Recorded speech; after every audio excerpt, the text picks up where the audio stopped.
What's going on, guys? EirronJ, and welcome back to another episode of our Hull City career mode. So last time out, we actually did manage to get out of the relegation zone. We are only 11 games in, but we picked up our third win of the series and of the season. We who did we beat? Was it Brighton we beat last? Yeah, we beat Brighton 4-2. We lost, unfortunately, to Leeds 2-1. So in 3 games, they've beat us in all 3 games, which is pretty crazy from them. And then we also did, I think, where's the other fixture? Was it against Wolves? I think we beat Wolves as well? We did, yeah. So we beat Wolves 3-0. Then who else did we beat? Lost to Newcastle.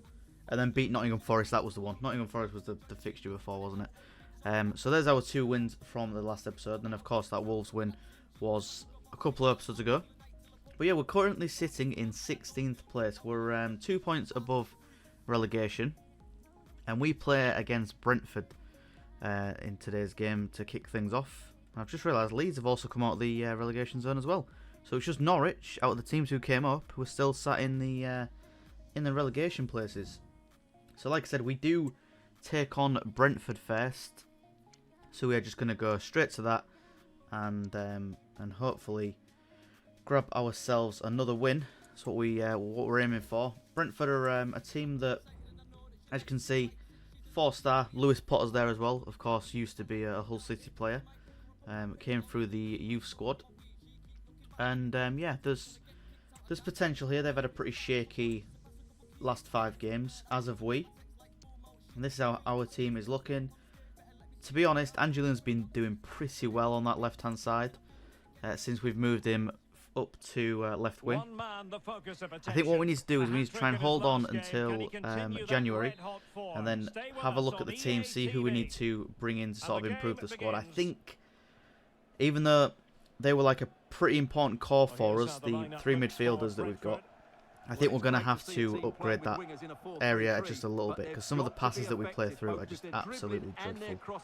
Good tackle to start things off, and yeah, we really need to be improving these weak areas. That's a dirty foul. Is that going to be a yellow nice and early? It is. Wasteful there from Brentford. That's useful play. Gutierrez. Oh, no. Give it. Shoot. Is that in? It is as well, it counts. That was a very lucky bit of play. Solanke has got on the score sheet once again. And he's massively turned himself around for the team, because the first couple of episodes I was whinging about how bad he was and how he was just struggling. But, I mean, he's really settled in the last few games. And he always seems to be trying to get on the score sheet, which is good. Beautiful little finish. Got a little bit lucky with the ball back to... I think Gutierrez was the one who got that one. And fortunately for us, we are 1-0 up now against Brentford. Come on, you've got to put a tackle in. And we've let them back into it once again. It's the same thing all the time, isn't it? We defend for so long, and then we just fall apart. Is there to be late drama? And playing it through. Tomlinson. Oh, that is a beautiful finish. The subs have worked. Our boy, our youngster actually, we brought him through the youth team. Did we send him out on loan last season for a little bit, and then he came back pretty strong. Hopefully he has won us the game there with that great bit of play from Connolly and Tomlinson. Slots that away nicely. And fingers crossed, with a couple of minutes left to play, we can hold on to this lead. It does. So we do get a huge 3 points against Brentford. A team below us, we really need to be taking as many points from those teams as possible, and we have done just that. It was a shaky one. It was... I mean, to be honest, if we'd have lost that one, I'd have been annoyed, obviously. And Leeds actually do lose their game as well. But the performance up until like that 80th minute mark, we just didn't create enough chances. The subs sort of helped us a little bit. But yeah, we really need to be making more chances. But we do have Everton, another team that are around about where we are as well. So this is going to be a pretty big game, I would imagine. We're not going to take any of the international offers as of yet. But we are going to play against Everton now. I think we leave the team as it is. They've got a pretty decent team as well. That strike force is the most dangerous part as well. But let's see what we can do. We are at home as well, so hopefully that plays into us a little bit. I think we need to look at upgrading that right-hand side. If you look where Christie is, I think we need to look at bringing a new right back in permanently. Christie's done a decent job, to be fair, but I think we just need to improve it slightly. We're in the low. I think we're in the low 70s for the defence. Midfield is what, like, again, mid to, you know what I mean? It's like mid 70s, isn't it? Really? And then our strike force as well is probably about high 70s. But it's one of them, isn't it? I mean, we're mid 70s for the defence. It's just the lower end of the 70s, really, if you know what I'm saying. But we are taking on a big opponent in Everton. Narrowly missed out in the, was it the FA Cup? No, the Carabao Cup. They knocked us out of the Carabao Cup last season. And are looking very strong on the ball. It's a good save. Good save early on.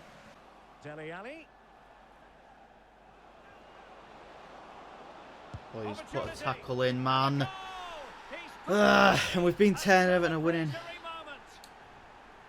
We've had a couple of good chances and we just do not put the chances away. We don't pass the ball at the right time. Well, a deserved loss. That was...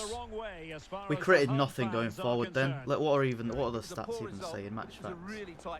5 shots and none of them really... I mean, one of them hit the post. The rest were just pop shots really, so... It is what it is. That's a win we needed to be getting really, or at least a point from it. So we'll send Stokes out on loan. That's what we'll do. We'll loan a few of these players out.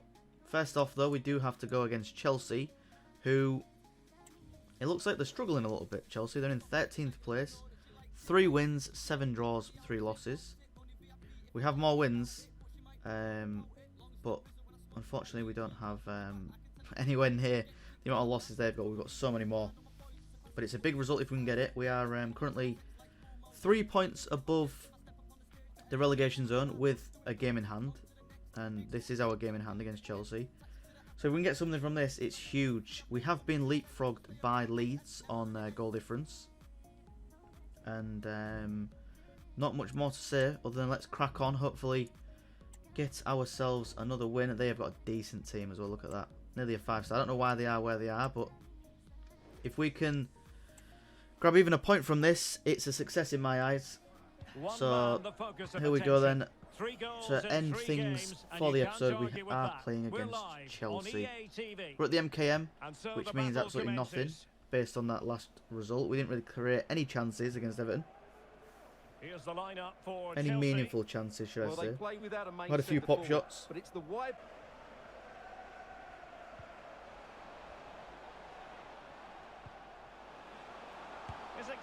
Solanke with a nice early chance. That's what we want to be seeing. Just shots that have the potential to go in, not just whacking it against the defender. And another good save from the keeper.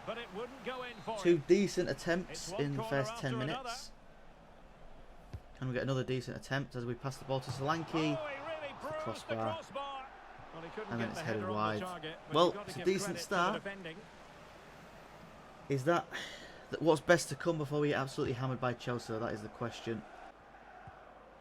It needs an accurate cross. 1-0, I think. Loves to cut in from the wide areas. Yeah, it's obvious, isn't it? The way the defender was running, you could just tell that they were going to score. He's running nowhere near where the ball's going. It's just, it's so annoying. It's like you can almost predict when it's going to happen. It's so frustrating. We'll make the right option. Finish this. Oh, Solanke, thank you very much. Back in the game, 1-1. It's been so poor going forward from us, apart from that first 10 minutes that we had.